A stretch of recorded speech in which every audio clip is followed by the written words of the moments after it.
Сайн байцгаана уу? Сонсож байгаа өдрийн мэндийг хүргэе. Яг одоо Монголд болсон үнэн бодит гэмт хэргийн талаар ярьдаг сувгийг сонсож байна. Энэхүү хэргийг сэрэмжлүүлэг болгох үүднээс хүргэдэг бөгөөд нэрсүүд нөөцлөгдсөн байдаг тул та бүхэнд ойлгомжтой байлгах үүднээс түгээмэл нэрсээр орлуулан хүргэж байна. 2012 онд Дархан уул аймагт Ортны жижүүр охиныг онц хэрцгийгээр буюу 37 удаа хутгалж алсан аимшигт хэрэг гарсан. Энэхүү бусармаг онц хэрцгий аллахыг 26 настай бүрэн бус дунд боловсралтай эмэгтэй үйлдсэн байдгийг цагдаа нар түргэн шуурхай ажиллаж илрүүлсэн байна. Уг хэргийн талаар өнөөдөр та бүхэнд ярьж өгөхөр бэлэн боллоо. Тэгээд талигачийн хувийн мэдээллээс тухас дуртахад талигач чимгэн амьдрах газар байхгүй, ах トゥ хамаатан садан байхгүй, ор цонглоор хоноглож явдаг нийгэм байсан ба сүүлийн үеэс орцны жижүүрхээж орлоготой, толгой хорогдох газартай болсон байдаг. Талигач нь залуу хүн байсан ч хүл муутай, бие муутай байсан тул Дархан уул аймгийн нийгмийн ажилд засаг даргын захирамжаар улсын асрамжинд явуулах гэж байсан боловч амь насаа ийхүү алдсан харамсалтай хэрэг болсон. Талигач чимгээ эмэгтэй аминд чухам хэн хүрсэн бэ?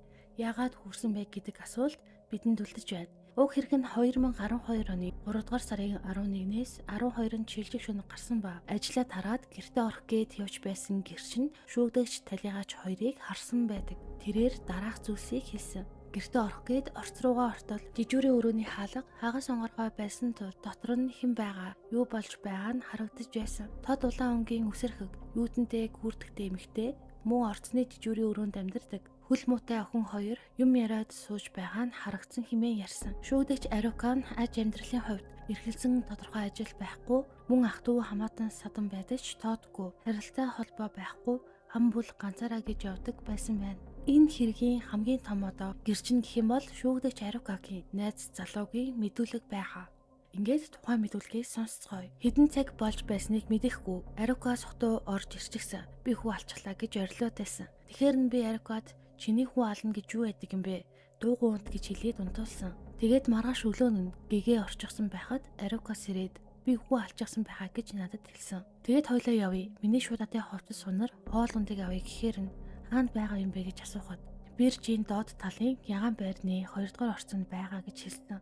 Тэгэхээр нь би Арукатай хамт байр руу явсан. Жижүүрийн хаалга цоожгүй хаалттай байхаар нь би эхэлж татаж үүдэн дээрээс хартал орцны жижүүрийн өрөөнд шалан дээр өрөөний мухарлуун толгойн чиглэсэн байдалтай дээгүүрээ хар гүрдэгтэй гүрдэг нь нэлээд цус болчихсон хүн дээшээ хараад твтэж байсан. Би тэгэхээр нь сандраад чи хүн алчихсан байна шүү дээ гэж хэлээд ирэхтэл яг миний ард талд Арука зогсож байсан. Арука ер нь улаан өнгийн богино юутантай өсөрхөг гүрдэг хүмүүстэй юм гэсэн мэдүүлгийг өгсөн. За тэгээд уг хэрэг болоод Арука болон түүний найз залуу хоёр нь тухайн хэргийн газраас гараад явсан. Яг тэр хооронд нь тухайн байранд амьдардаг нэгэн гэрч бууж ирээд жижүүртэй уулзгаад бас хаалгыг нь татаж хараад дараах зүйлсийг харсан байдаг. Тэрээр бас гэрчийн мэдүүлэг өгсөн.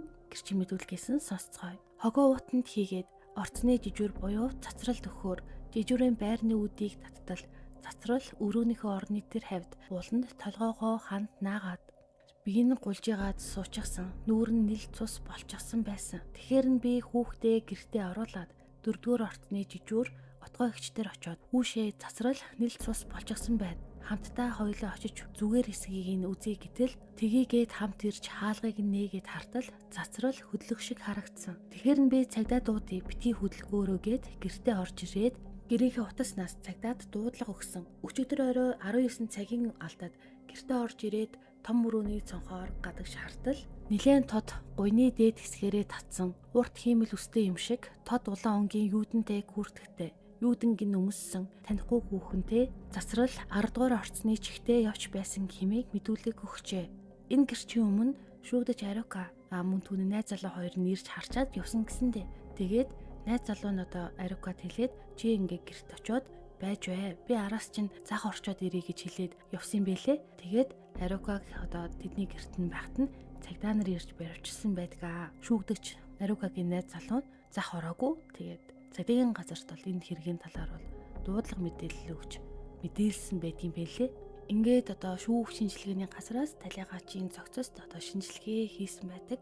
Тухайн шинжилгээнд талигаачийн биед олон тооны гүн шарах илэрсэн. Цээж, нуруу, үзүү, нүүр, зарим шарах нь бүр амьсгалын зам руу нэвтэрчихсэн байсан. Эмчнэрийн хэлснээр цус алдалт болон амьсгалын дутагдлаар нас барсан гэсэн шинжилгээний дүгнэлт гарсан. Талигач руу эхлээд гарлуун дараа нь цээж тэгээд үзүү нуруу болон эцэст нь хамгийн сүүлд нь нүүрлүү ингээд дайрсан байсан нь шүүх шинжилгээгээр тогтоогдсон. Энэ нь юу хэлж байна гэхээр зогсолтгүй тавтан хохирогч руу дайрч байсан гэсэн үг. Мөн шинжээчид маш чухал зүйлийг бас хэлсэн. Тэгээд дайрч байх хугацаанд хохирогч нь хэвтэж байсан байх магадaltaй байна гэсэн дүгнэлт гарсан. Мөн талигаачийн цуснд 3 промил спирт илэрсэн.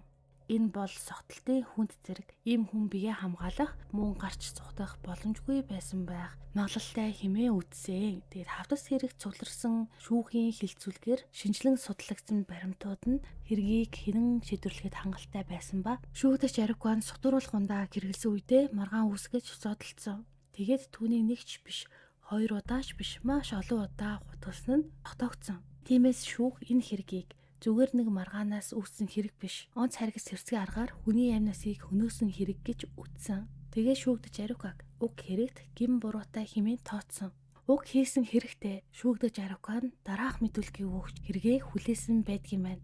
Одоо тухайн мэдүүлэгээс нь та бүхэнд үг үсгийн өөрчлөлтгүйгээр уншиж хүргэе. Түүхийн эдийн цэг дээр юмаа өгөх гээд явж байсан. Тэгээд юмаа тушаачаад явж байгаад охирогчтой таарсан. Би 3,000 төгрөгийн түүхийд тушаасан. Цацралын герт очиж цацрал бит 2. Мөлт ундааны савтай найруулсан гомбоо гэдэг архийг 1000 төгрөгөөр авсан байсныгаа хувааж уусан. Цацралын амьдардаг орцны жижүүрийн өрөөнд уусан. Тэгээд бит 2 дахиж мөнгөө нийлүүлээд 46 дугаар байрны хойд талд байдаг дэлгүүрээс 075-тай мөнгөчин нэртэй архийг 3,000 төгрөгөөр авсан. Тэгээд буцаж цацралын герт очиж хувааж уусан. Тэгээд бит 2 согтсон. Энэ үед миний шуудатай солих хувцас төрсний гэрчилгээ алга болсон байсан. Тэгээд үүнээс болж бит 2 маргалдаад зодтолцсон. Тэгж байтал би согтуудаа хаанаас авсныг мэдэхгүй. Хар ирштэй хутга авчихсан байсан. Тэгээд тэр үед би цацралаас миний шуудатай хувцас хаана байна гэж хэлээд айлгах гээд хутгаараа жишиж байсан.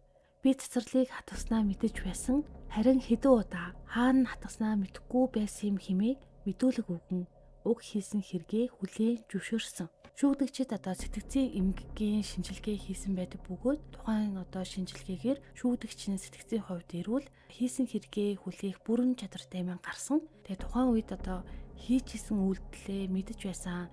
Энэ бол сэтгцийн өөрчлөлтөөс үүдсэн асуудал бол бишээ хэмээн дүгнэлт гарсан. Тэгээ энэ хэрэг дээр бас айгүй харамсалтай ч гэх юм уу нэг тийм мэдрэмж төрсөн. Тэр нь юу вэ гэхээр талигаач нь ямар ч хамаатан садан таньж мэддэг хүн байхгүй. Тэгэхээр түүнийг оршуулах, нутаглуулах хэн нэгэн хүн хэрэгтэй болж таарсан. Тэгээд цогцыг нь болохоор Дархуул аймгийн Засаг даргагийн дэргэдэх шүүх шинжилгээний албаны даргын тушаалаар Дархан сумын оршуулгын газарт оршуулж зардлыг нь аймгийн санхүү төрийн сангийн газраас гаргуулсан байдгийн байна.